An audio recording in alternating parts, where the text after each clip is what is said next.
আসসালামু আলাইকুম প্রিয় দর্শক, অন্য মঞ্চের আলোচনায় আপনাদের সকলকে আমন্ত্রণ জানাচ্ছি। আমাদের সঙ্গে যথারীতি শুক্রবারের অতিথি হিসেবে আছেন সাংবাদিক ও কলামিস্ট জনাব আনিস আলমগীর। জনাব আনিস আলমগীর, আপনাকে স্বাগত জানাচ্ছি। জনাব আনিস আলমগীর, আমরা একটা জিনিস লক্ষ্য করছি গত কয়েকদিন ধরে, যে এনসিপি এনসিপি আমাদের সংসদের তৃতীয় বৃহত্তম দল। তারা জুলাই পদযাত্রার মাধ্যমে বিভিন্ন জায়গায় বিভিন্ন জেলায় যাচ্ছেন, কিন্তু হবিগঞ্জে তাদের খুব একটা সুখকর কোনো অনুভূতি হয়নি। ওরা একটা মিটিং করেছেন, মিটিং এর পর তাদের গাড়ি ভাঙচুর করা হয়েছে। তারপরে সেখান থেকে তারা গোলাপগঞ্জে গেলেন, সেখানে আরো আমরা দেখলাম মারপিট হলো। প্রথম দিনের বিভিন্ন ভিডিও আমরা চোখে পড়লো, আমরা দেখতে পেলাম অনেকটি চেহারা বোঝা গেল। তো এখন আমার কথাটা হলো কি, যে দুটো কথা। একটা কথা হলো যে প্রথমত সরকারের কি ভূমিকা, আইন শৃঙ্খলা রক্ষার কি ভূমিকা, একটা পলিটিক্যাল পার্টি কি দেশের বিভিন্ন জায়গায় তাদের রাজনৈতিক কর্মসূচি পালনের জন্য যেতে পারবে না। দ্বিতীয় কথাটা হলো যে এনসিপির কিছু কিছু মানে আপনার নেতা এমন এমন ভাষায় কথা বলেন যেন মনে হয় যে ওয়ান কাইন্ড অফ প্রভোকেটিং তাদের কথাবার্তা, যে আমাকে মারো না কেন তোমরা, আমাকে ধরো না কেন তোমরা, এত বলতেছে, এই ধরনের একটা ভাব। তো সামগ্রিকভাবে কি মনে হয় আপনার, এই এই রাজনৈতিক কর্মসূচিগুলি নিরাপত্তা দেওয়াটা কি সরকারের দায়িত্ব না, এবং তাদেরও কি ভাষার ব্যাপারে একটু সংযত হওয়া উচিত না? অথবা এই প্রসঙ্গে আপনার অন্য কোনো মন্তব্য থাকে সেটা একটু বলেন। না, আপনি ঠিকই পয়েন্ট আউট করেছেন। কারণ আপনার ভাষাগুলো উস্কানিমূলক। যে আপনি যেভাবে বলছেন যে প্রভোগ করা, যে আমাদেরকে আক্রমণ করো। কারণ বিগত এক মানে সরকার গঠনের পর থেকে কিংবা এর আগে থেকেও বিএনপির বিরুদ্ধে এদের সুরটা একটু কঠিন ভাষায়। এরা দাবি করে যে একই সঙ্গে তারা আন্দোলন করেছে, বিএনপি আন্দোলনের একটা অংশীদার। কিন্তু ভাব নেই যে সবকিছু তারাই করেছে, তারাই বিপ্লব করে ফেলেছে, তারাই শেখ হাসিনাকে হটিয়ে দিয়েছে। এখানে দুনিয়াতে আর কেউ ছিল না, এখানে জনতা নাই, এখানে অন্য কোনো পার্টি নাই, শুধু তারা তারা। তো এই যে ভাবটা নেওয়া, সে ভাব নেওয়ার বিষয়টাতে অনেকের অনেকে তাদের উপর ক্ষুব্ধ হয়। এবং তারা প্রধানমন্ত্রীকে এবং অন্যান্যদেরকে যেভাবে কটাক্ষ করে কথা বলে, আমি দেখলাম যে কিশোরগঞ্জে ফজলু ভাইয়ের এলাকায় গিয়ে ফজলু ভাই সম্পর্কে ফজু পাগলা, এই যে ডেলিভারেটলি এভাবে অপমান করা। এবং আপনি যে কথাটা প্রথম বললেন যে সিলেটের যে জায়গায় গেল, ওই যে ওইখানকার গৌস সাহেব সম্পর্কে সেখানে বাজে কথা বলেছে। তো স্থানীয় এমপি সম্পর্কে আপনি বাজে কথা বলবেন তার এলাকায় বসে, এবং সব জায়গায় আপনি একই কাণ্ড করতেছেন। আপনি বগুড়ায় যাবেন, তারেক রহমানের বিরুদ্ধে বাজে কথা বলবেন। আপনি গোপালগঞ্জে গিয়ে যাবেন, সেখানে বঙ্গবন্ধু সম্পর্কে আপনার অডাসিটি কতটুকু, আপনি বঙ্গবন্ধু সম্পর্কে বাজে কথা বলে আসবেন। তো আপনাকে স্থানীয় লোকরাই তো প্রতিহত করবে, সেন্ট্রালি তো করতে হচ্ছে না। কারণ স্থানীয় লোকেরা তাদের তাদের এলাকার লোককে, তাদের ওইখানকার মাটি থেকে উঠে আসে, তাদের তো শ্রদ্ধা করবে। সেই শ্রদ্ধা জায়গায় আপনি কোথা থেকে গিয়ে ওই জায়গায় গিয়ে বক্তৃতা করবেন তাদেরকে হেয় করে, সেটা তো যে কোনো পরিস্থিতিতে, যে কোনো রাজনৈতিক দল নয়, শুধু সাধারণ ঘটনাতেও তো হয় না। আমি যাইয়া সিলেটের ওই ওই জায়গায় গিয়ে কেন আমি স্থানীয় নেতা কর্মীদের বিরুদ্ধে বাজে কথা বলবো? আমার বড় জোর সাহস থাকলে ঢাকায় বসে মিউ মিউ করতে পারি।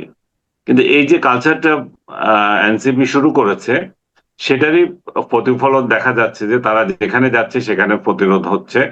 তাদেরকে আমি এগুলো ভাষা বর্ণনা করতে পারবো না, আজে বাজে ভাষায় যেভাবে গালাগালি করতেছে, তাদের পিটাচ্ছে, তাদের গাড়ি বহরে হামলা করছে, সবকিছু কিন্তু একটা নাগরিক হিসাবে আমার ক্ষুব্ধ হওয়ার কথা।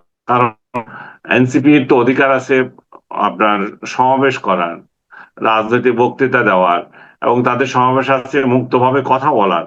কিন্তু কথা বলার যে একটা সীমা আছে, সেটা যেমন তারা ভুলে যাচ্ছে, তেমনি তারা এটুকু বুঝছে না যে তাদের উপর এই যে আক্রমণগুলো আসছে, সেখানে কোনো সহানুভূতি নাই কারো।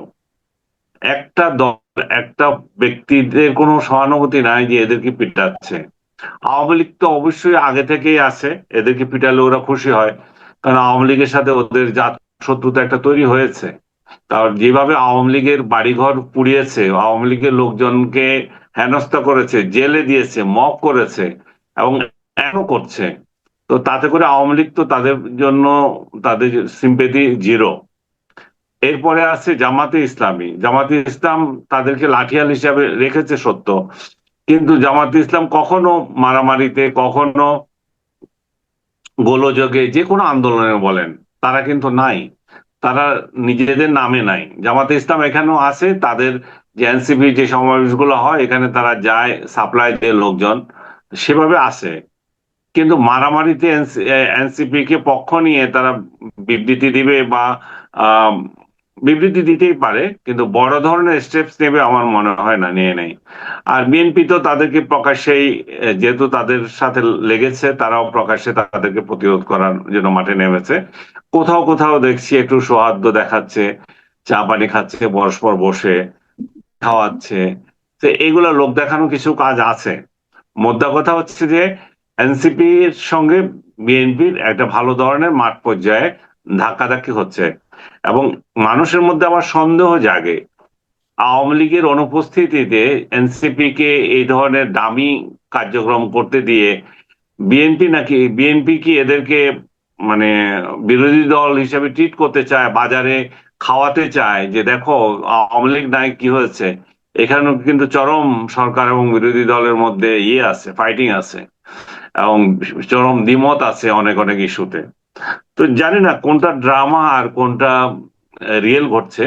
বাট একটা কথা আমি বলতে পারি, এনসিপি হোক, যে কোনো রাজনৈতিক দল হোক, তাদের রাজনীতি করার, তাদের সমাবেশ করার অধিকার আছে। সরকার তার পুলিশ দিয়ে বা বিএনপি লোকদের দিয়ে এটা বন্ধ করতে পারে না। সরকার যদি করতে চায় সরাসরি বলবে, সরাসরি অ্যাকশন নেবে, আপনার এই কথা আমাদের পছন্দ হয়নি, আপনার এই কারণে আমরা এই প্রতিবাদ করলাম, বা এটার জন্য আপনাকে এই পানিশমেন্ট আমরা দিতে বাধ্য হব, এই জাতীয় কোনো হুমকি। কিন্তু মাঠ পর্যায়ে যদি এভাবে কারো রাজনীতিকে প্রতিহত করার চেষ্টা করা হয়, তাহলে এই বিশৃঙ্খলাটা কিন্তু শুধু এই দলে থাকবে না, সেটা কিন্তু পরস্পর ছড়িয়ে যাবে।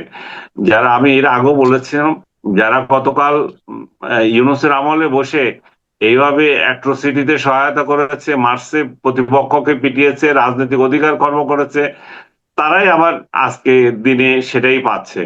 এবং এই চক্র চলতেই থাকবে। আবার যখন আওয়ামী লীগের লোকজন সুযোগ পাবে, তখন আওয়ামী লীগের লোকজন মাঠে এসে এদেরকে মারবে। তো এই যে চক্র, এটা ইউনূস শেষ করতে পারতো একজন নিউট্রাল গভর্নমেন্টের হেড হিসাবে, কিন্তু সেটা সে করে নাই, বরং সেটাকে আরো শতগুণ বাড়িয়ে দিয়ে গেছে। তো ইউনূসের অপকর্ম এবং এনসিপির বাড়াবাড়ি সবগুলো মিলে আমার মনে হয় না যে খুব সহসা এই ঘটনাগুলো খুব থেমে যাবে। তবে আওয়ামী লীগ যদি কোনোভাবে শক্তিশালী হয়, এদের উপর আক্রমণ করে, তখন বিএনপি, এনসিপি, জামাত আবার এক হয়ে যাবে, তাতে কোনো সন্দেহ নেই। না, আরেকটা বিষয় আপনি দেখেন যে সরকারে তো আছে বিএনপি, বিএনপি আছে এখানে, বিএনপির প্রতি কিন্তু মানে সন্দেহের আঙুল তারা তুলছে এনসিপি। কিন্তু আবার দেখেন আপনার প্রশাসন কিছু করছে না, এই অভিযোগ করছে। কিন্তু দেখেন রাজশাহী ইউনিভার্সিটির কিছু ঘটনা দেখেন আপনি, এখানে কিন্তু আবার বিএনপি না, এখানে জামাত কিন্তু এখানে পাওয়ারফুল হয়ে যাচ্ছে। ক্যাম্পাসে জামাতের এবং মানে মানে যিনি জামাতের না এখন, কিন্তু তাকে জামাতেরই মনে করা হয়। সালাউদ্দিন আম্মার, তাকে দেখলাম যে বেলচা হাতে ছাত্রদেরকে পিটাচ্ছে এবং কয়েকজনকে পিটে আছে। সেই ঘটনা দেখলাম, কোনো কিছু হলো না। এবং তার বিরুদ্ধে আজকে মামলা যাওয়া হচ্ছে, আদালতে গিয়েছিল, আদালতও মামলা নেয়নি, বরং তারা তদন্ত করতে পাঠিয়েছে। এটা দিক দিয়ে ভালো। কিন্তু এখানে দেখেন, এখানেও আইন শৃঙ্খলা বাহিনী যেন নীরব হয়ে গেছে। এটা কেন? এটা কি তাকে কেন প্রশ্রয় দেওয়া হচ্ছে বলে মনে করেন আপনি?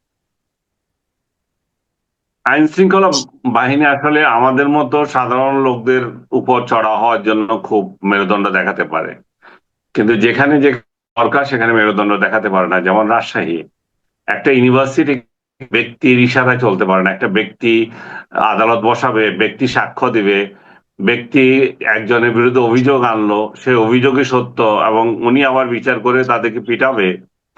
এই যে বর্বরতা, এটা তো বাংলাদেশের ইতিহাসে আমি মনে করি না কোনো বিশ্ববিদ্যালয়ে এই বর্বরতা ছিল। যতই শক্তিশালী সংসদ ছিল, এই বর্বরতা এবং একক ব্যক্তির নেতৃত্বে এই ধরনের ঘটনাবলী, প্রতিপক্ষকে হামলা মামলা এবং হামলার পরে আবার জেলে দিয়ে দেওয়া, এগুলো আর কখনো ঘটেনি। এবং পুলিশ যে ন্যাক্কার জন্য কাজটা করেছে, যাদেরকে পিটিয়েছে তাদেরকে জেলে দিয়েছে, এটাতে তো প্রমাণ হয় যে পুলিশের মানে মোরাল কোনো ডেভেলপমেন্ট হয় নাই, পুলিশের চরিত্র কোনো ঠিক হয় নাই। এরা ক্ষমতা যার যেদিকে আছে, ওরা জানে এখন শিবির মিলিয়ে ওদেরকে পিটালে ওরা কিছু করতে পারবে না, তাই এটা করেছে।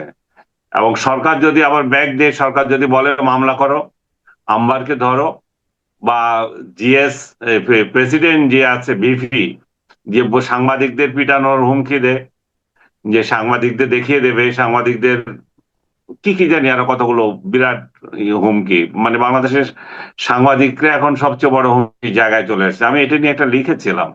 আপনি জানেন যে বাংলাদেশে এই নিউজ পেপার রিপোর্টার এডিটরদের একটা সংগঠন হয়েছে নতুন, এবং বিএনপি জি। জামাতের যারা সম্পাদক ছিল তারা এটা আহ, নেতৃত্বে আছে। বিশেষ করে আমার দেশের মাহমুদুর রহমান এটার বড় হত্যাকর্তা। তো তিনারা ওই দিন মাহমুদুর রহমান বললেন যে আহ, এর কথা বলার অধিকার দিতে হবে, রিপোর্টারদেরকে প্রশ্ন করার অধিকার দিতে হবে। আমি ওনার কাছে প্রশ্ন করেছিলাম যে এই সংগঠনে কিন্তু ডাস্টবিন শফিকও আছে, এই সংগঠনে ডাস্টবিন শফিক আছে, এবং সেখানে বিগত ইউনূস আমলে প্রশ্ন করার জন্য 3জন সাংবাদিকের চাকরি গিয়েছে, সাংবাদিকরা নির্গৃহীত হয়েছে, চাকরি হারিয়েছে, শত শত সাংবাদিকের বিরুদ্ধে ভুয়া মামলা আছে। তো এইগুলা নিয়ে তো আপনারা কখনো কিছু বলেন নাই। এবং এই যে রাজশাহীতে এই ঘটনাটা ঘটলো, এটা যে জামাত করেছে, এখন তো ওদের খুব মাহমুদুর রহমানদের হয়তো খুব কষ্ট লাগবে।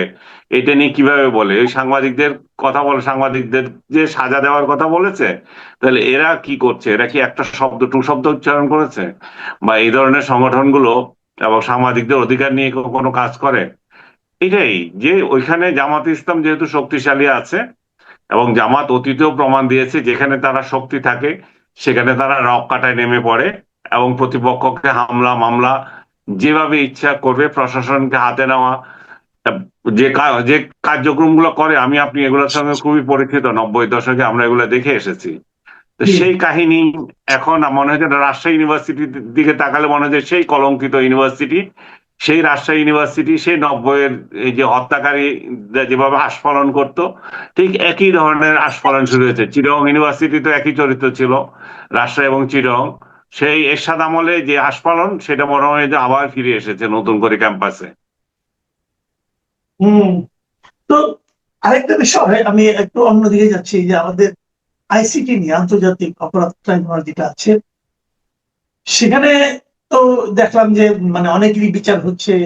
এর মধ্যে বেশ কটা, প্রায় 6টা মামলা রায়ও হয়েছে, অনেকে মৃত্যুদণ্ড হয়েছে। কিন্তু গতকালকে দেখলাম যে আপনার আন্তর্জাতিক এই ট্রাইব্যুনালের বিচারের যে মানদণ্ড, সেটা নিয়ে প্রশ্ন তুলেছে হিউম্যান রাইটস ওয়াচ। তারা বলছে যে এরা আন্তর্জাতিক আইনি মানদণ্ড রক্ষা করতে, বজায় রাখতে ব্যর্থ হচ্ছে। তো আমরাও কিন্তু দেখছি যে এখন যে মামলাগুলো যাচ্ছে, সাধারণ মানুষের মধ্যেও দেখছি তারা আগাম বলে দিচ্ছে যে কি মামলার কি রায় হবে। এর মধ্যে আবার দেখা যাচ্ছে বিভিন্ন সাংবাদিকদেরও বিভিন্ন মামলাগুলো এখানে নেওয়া হচ্ছে, তাদের বিরুদ্ধে অভিযোগ দেওয়া হচ্ছে। এই যে প্রবণতাটা, এই প্রবণতাটাকে অনেকে বলছে এটা একটা মানে প্রতিশোধ গ্রহণের একটা প্রক্রিয়া এখানে চলছে। আপনি কি বলবেন এই ব্যাপারে? কিন্তু দুঃখজনক, এরকম একটা উচ্চ আদালত যদি প্রতিশোধ বাস্তবায়নের জন্যই গঠন করা হয়ে থাকে, তাহলে তো আদালতকে দিয়ে মানুষের যে চিন্তাধারা, যে সম্মান, সেগুলো ভুলুণ্ঠিত হয়ে যাবে। আজকে আমি দেখলাম আব্দুল লতিফ লতিফ সিদ্দিকী, উনাকেও ওই একটা মামলায় গ্রেপ্তার করা হয়েছে, যে হেফাজতের মামলা, যেটা শাপলা চত্বর। উনি কথা বলতে চেয়েছেন, উনি কথা বলতে পারেন নাই, এবং সেখানে কিছু বাকবিতণ্ড হয়েছে। উনাকে কথা বলতে দিচ্ছে না। উনি কথা যখন বলছে তখন বিচারক বলছেন যে কে কথা বলে, আমি তাকে কি অনুমতি দিয়েছি কথা বলার? তারপরে হায় রে আমার বিচারক, এই জাতীয় কমেন্ট করে আবার লতিফ সিদ্দিকী।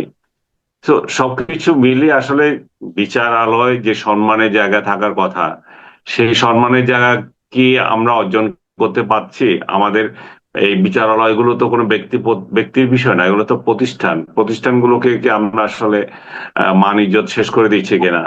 আমি দেখলাম যে আমার সহ আরো 28 জনের বিরুদ্ধে এক টোকাই সংগঠন ওইখানে ইয়ে করে আসছে, আপনার এটা কি বলে, অভিযোগ দিয়ে আসছে। অভিযোগ দিয়েছে, রাইট। হ্যাঁ, কিসের অভিযোগ আমি জানি না, আমি দেখলাম যে ওদের একটা বিবৃতি দেখলাম, ওই বিবৃতিতে আমার নাম নাই, কিন্তু লাস্ট মুহূর্তে ওইখানে আমার নাম এবং সমান নাম যোগ করা হয়েছে। তাহলে এগুলো বোঝা যায় যে কি ইন্টারেস্টে এরা যাইতেছে, বুঝছেন। এবং আমার নাম লাস্টে আপনি দেখবেন একদম শেষ দিকে আমার নাম যোগ করছে। এবং আমি শুনলাম যে ট্রাইব্যুনালেরই এক উৎসাহী কেউ হয়তো এটা করেছে এবং ওদেরকে বলেছে এর নামও দাও, বা ওরা ওদেরই কতগুলো উৎসাহী আছে একটা বিশেষ রাজনৈতিক দলের, বিএনপির না। তো এইভাবে যদি চলতে থাকে তাহলে এটা হাইকোর্টের সমমানের একটা আদালত, সে আদালতটাকে কি কিন্তু যাচ্ছে তাই বানিয়ে দিচ্ছে কিনা আমরা এটাও দেখতে হবে। আপনি যাদের বিরুদ্ধে অভিযোগ আনছেন, ইয়ে দিয়ে যাচ্ছেন, তাও ঘটনার এত মাস পরে এসে, আমি 5 আগস্ট চলে গেছে কত আগে, এখন আমি 5 আগস্টের শত্রু হয়ে গেলাম, আবার আমার বিরুদ্ধে আওয়ামী লীগের লোকজন 5 আগস্ট সাপোর্ট করে নাই, ইয়ে কেন করি নাই, জুলাইতে কেন ছাত্রদের পক্ষে লেখালেখি করেছি সেটাও অভিযোগ করে। তো এই দেশে আসলে কি বলবো, ব্যক্তি নিজের কথা তো আর বলা যায় না। মানে আপনি নিরপেক্ষ বলে কেউ এই দেশে আর থাকতে পারবে না। এদেশে সবাই কোনো না কোনো দলের কোলে চলে যেতে হবে, তাহলে এবং একটা দল যাবে আর একটা দলের লোকজন এসে রাজত্ব করবে। এটাই হচ্ছে এদেশের নিয়ম হয়ে গেছে এখন। এখানে আপনি কোনো স্বাধীন কোনো সত্তা থাকবে না। আপনি কোনো না কোনো রাজনৈতিক দলের ইয়ে করতে হবে। এখন এক সময় আপনার শাপলা চত্বরে কেউ মৃত্যুর কোনো ঘটনাই দেখে নেই, আরেক সময় এসে দেখবে সেখানে 61 জন 62 জন আদিলুর যে লিস্ট করে গেছিল সেই লিস্ট ঠিক আছে, আর এর আগে আদিলুর যাদেরকে দিয়ে গেছিল তাদেরকে কেউ খুঁজে পায় না। This is the condition. এখন আমরা কিভাবে কি বলবো, আমরা তো বলতে গেলেও এখন ভয়ের সংস্কৃতিতে আছে। এখানে তো মন খুলে কথাও বলা যায় না। আপনার আদালতের ইস্যুস নিয়ে তো আরো বেশি আমাদের সতর্ক থাকতে হয় কথা বলার ক্ষেত্রে। কারণ আপনি এতগুলো মিডিয়া দেখলো যে সেখানে কেউ মৃত নাই, একটার পর একটা ব্যক্তি উদাহরণ দিয়ে দেখালো, আবার আরেকটা সময় এসে ক্ষমতা পাল্টে গেলে আবার দেখা গেল যে এখানে ছিল। এবং সরকারের তরফ থেকে আমি যে জিনিসটা সবসময় ল্যাপস দেখি, আমি জানি না এটা আপনার চোখে পড়েছে কিনা, যে লোকগুলো মারা গিয়েছে এটা কেন প্রমিনেন্টলি প্রচার করে না, এই লোকগুলা কে, কোথায় এরা। তাহলে তো একটা ধূম্রজাল, যেহেতু আসলে যারা একটা এর মধ্যে আছে যে আসলে কতজন মারা গিয়েছিল, আসলে মারা গিয়েছিল কিনা, সেদিন আসলে কি ঘটেছিল, এটা তো জাতিরও জানার আগ্রহ আছে, সেই আগ্রহটা একটা কিন্তু জিনিস মিটছে না। বলেন, আমি আপনাকে একটা ছোট্ট বলি, এখানে একটা সাপ্লিমেন্টারি ব্যাপার, যে স্বপ্নযন্ত্রের ওই সভাটা আয়োজন করেছিল হেফাজতে ইসলাম। এই হ্যাঁ, গত 13 বছরে হেফাজতে ইসলাম কি বলেছে একবারও যে ওখানে তাদের কয়জন লোক মারা গেছে? না বলে না, বরং তারা মারা যায়নি সেটাও বলেছে। তাহলে হ্যাঁ, এই জন্যই তো বলছিলাম যে ক্ষমতা পরিবর্তন হয়ে গেলে এক ধরনের একরকম হয়ে যায়। যেমন এর আগে আমি ওই যে বেনজিরের কথা বলেছি, আমাকে নিয়ে ট্রল করছে, আমাকে নিয়ে বেনজিরের প্রেমিক বানিয়ে দিচ্ছিল আমাকে। আমি বললাম যে বেনজিরকে তখন সবাই হিরো বলছে। হ্যাঁ, বেনজির শহর রক্ষা করলো, এটা মনে হলো যে হালাকু খান আক্রমণ করেছে এই যে শহর বাগদাদ, তো বাগদাদ থেকে রক্ষা করার জন্য একজন দাঁড়িয়ে এবং সেটা বেনজির এবং আদার্স মিলে এটা শেষ করলো। এবং এটা ছাড়া ওই সময় শহরবাসী মনে করেছে এছাড়া উপায় ছিল না। কিন্তু আবার যখন ক্ষমতা পরিবর্তন হয়ে গেল, আবার এরাই ছিল সেই ভিলেন যারা সেখানে রক্তাক্ত করেছে, শত শত মানুষকে মেরেছে এবং এটা কি বলে ট্রাকে করে করে কোথায় জানি পাচার করে দিয়েছে। তা আমার মনে হয় একটা উচ্চ আদালত যখন এটা দেখেছে, এটা স্বচ্ছতার সাথে বিষয় করা উচিত। আব্দুল লতিফ সিদ্দিকীর এখানে ভূমিকা কি, বা আদার্স যাদেরকে এখানে ইনভলভ করেছে, এবং ঘটনার এত বছর পরে এসে যেমন মোজাম্মেল বাবু এবং আদার্স, তাদেরকে তাদেরকে যে ধরা হয়েছে, তারা এটার একটা বয়ান দিয়েছে যে এখানে কোনো কিছু হয় না, এটা প্রতিষ্ঠিত করতে চেয়েছে। তো সেটাও তো ঘটনার বহু বছর পরে, আমার মনে হয় 26 27 মাস পরে, সঙ্গে সঙ্গেও না। তো ওই সময়ও কেন এটা নিয়ে কথা হয় নাই। মোট কথা এটা একটা শাপলা চত্বর একটা জাতির জন্য একটা বিরাট কোয়েশ্চেন মার্ক। এটার আমি সমাধান চাই। আসলে সেদিন কি ঘটেছিল? আমরা এক সময় শুনলাম যে কিছুই ঘটে নাই, কিছু ঘটে নাই, না কোনো মারা যায় নাই। আরেক সময় শুনতেছি সেখানে রক্তের বন্যা বয়ে গেছে। আসলে কি ঘটেছিল সেটা আদালত নির্ধারিত করুক, সরকার পক্ষ এবং যারা এর সঙ্গে জড়িত সবাই যদি মানে প্রমাণ দিতে পারে, হোক বিচার, তবে সুষ্ঠু হোক, আদালতকে নিয়ে কোশ্চেন না উঠুক। আপনি যেটা বলছেন হিউম্যান রাইটস অর্গানাইজেশন, যেটা ইউএনএইচসিআর, মানে কি না কি অর্গানাইজেশনটার নাম, যেটা হিউম্যান রাইটস ওয়াচ। আপত্তি, হ্যাঁ হিউম্যান রাইটস ওয়াচ।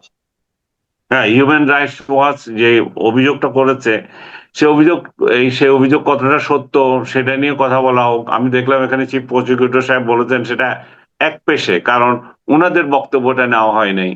সেটাও একটা বিরাট কোশ্চেন। আপনি একটা রিপোর্ট দেবেন, একটা মন্তব্য করবেন, কিন্তু যারা এর সঙ্গে জড়িত আছে তাদের বক্তব্য এখানে যাওয়া উচিত, তাদেরটাও শোনা উচিত।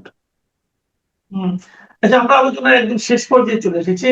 একটা ছোট ঘটনা, ছোট ঘটনা মধ্যে কি, এটা সবাই জানে, সবাই বুঝে এবং সবাই অবিশ্বাস করে, তারপরে শুনতে হয়। সেটা হলো, এবারে যে জাতীয় নির্বাচনটা হয়ে গেল, এবার এই নির্বাচনের পর নির্বাচন কমিশনের কাছে রাজনৈতিক দলগুলোর একটা হিসেব দেওয়ার বাধ্যবাধকতা আছে, যে তারা কত টাকা খরচ করছে দলীয় ভাবে, প্রার্থীরা আলাদা আলাদা ভাবে না, দলীয় ভাবে। সেখানে দেখা যাচ্ছে যে সবচেয়ে বেশি ব্যয় করেছে প্রধান বিরোধী দল জামায়াতে ইসলামী। তারা গত নির্বাচনে ব্যয় করেছে প্রায় 4.5 কোটি টাকা, এবং নির্বাচনে 4.5 কোটি? জিতেছে 4.5 কোটি, 4.5 কোটি টাকা। আর নির্বাচনে যারা 2/3 আসন জিতেছে, যে বিএনপি, তারা খরচ করছে 3,81,00,000 টাকা। এবং এটা কি পুরো ইলেকশন না একটা কেন্দ্রে, একটা একটা কনস্টিটিউয়েন্সিতে? পুরো ইলেকশনে, পুরো নির্বাচনে। এবং ভাই 27টা দল এইসব, বলেছে, 27টা দল বলেছে তারা কোনো খরচই করে নাই। তো এটা তো এই যে কমপ্লিট হিসাবটা, একটা আমি শুরুতেই বলেছি যে অনেকেই বিশ্বাস করবে কি করবে না জানি না, কিন্তু আমাদের শুনতে হচ্ছে। আপনি কি বলেন, আপনি কতটুকু বিশ্বাস করেন? এগুলা তো ওই যে আমাদের সরকার যে একটা সংবাদপত্র সার্কুলেশনের একটা রিপোর্ট দেয় না, এর থেকে হাজার গুণ হাস্যকর। যে প্রথম আলো 6 লাখ, অমুক পত্রিকা 3 লাখ, মানে দেখা যায় যে 3,000ও চলে না। তো এখানেও তো সেরকম একটা হাস্যকর রিপোর্ট এটা। যে কি বলবো, এগুলা সবকিছু হাস্যকর হয়ে যাচ্ছে। আমি ভাবছি এটা কোনো একটা আসনের ক্ষেত্রে, এটাতে এক একজনও মানে 100 কোটি টাকা খরচ করছে, এরকম ঘটনা ঘটে গেছে। ভোট কিনছে কত টাকা? এটা 3 কোটি তো আজকাল একটা ইউনিয়নে খরচ হয়। এখন 3 কোটি আর 4 কোটি টাকা দিয়ে হিসাব দিতেছে যে ওনারা পুরো না, ইলেকশন 300 এটা কিন্তু আসনে। দলের ব্যয়, এটা কিন্তু হ্যাঁ, প্রার্থীর ব্যয় না, মানে দলের ব্যয়, দলের। তো দলের ব্যয় তো, দল তো টাকা দিছে না। দল দল প্রার্থী কত দিছে, প্রার্থীর খরচ দেখেন না, প্রার্থীর খরচ দেখলে দেখবেন যে এর থেকে আরো কম। প্রার্থী তো এত টাকা খরচও করতে পারে না, প্রার্থীর তো লিমিট করা আছে। যাই হোক, এগুলো হচ্ছে পার্সিক্যাল, এগুলা এগুলো হাস্যকর। প্রহসন, এগুলারে কি কি বলতে পারেন যা টোটাল হাস্যকর। এই হাস্যকরের জায়গায় জামাতে ইসলাম যেটা দিয়েছে সেটা তারা সহি, তুলনামূলক সহি, যে আমরা বিএনপি থেকে বেশি খরচ করছি। থ্যাংক ইউ, থ্যাংক ইউ জনাব আনিস আলমগীর, আপনাকে অনেক ধন্যবাদ। প্রিয় দর্শক, আপনারা শুনলেন আনিস আলমগীরের বিশ্লেষণ, ব্যাখ্যা, এবং সবশেষ যে প্রশ্নটা করেছিলাম আসলে নির্বাচনী ব্যয় সম্পর্কে, উনি পত্রিকার সার্কুলেশনের সঙ্গে তুলনা করলেন। আপনাদের কাছে হয়তো এটা অনেকটা ফান মনে হতে পারে, তো ফান থাকা ভালো। সিরিয়াস আলোচনার মধ্যেও একটু ফান থাকলে আপনাদের হয়তো সেই দিকটা একটু হাস্যরসের মধ্যে কাটবে। কিন্তু ইন্টারেস্টিং ব্যাপার হলো, যেটা নাকি আমাদের, আমি মনে করি পার্সোনালি চিন্তার ব্যাপার, যে যারা এই ফান গুলি করছেন আমাদের সঙ্গে তো করছেন, হিসাবটা তো আমাদের জন্য দিচ্ছেন, তাদের কাছেই কিন্তু আমরা দেশটা পরিচালনার দায়িত্ব দিয়েছি। তো যে দলগুলো নিজেদের ব্যয় সম্পর্কে সত্য কথা বলতে দ্বিধা করেন, অথবা নাটক করেন, অথবা কৌতুক করেন, তারা দেশ পরিচালনা করতে গিয়ে কি করবেন আমরা জানি না। আপনারা ভালো থাকবেন, এখন এ পর্যন্তই। আল্লাহ হাফিজ।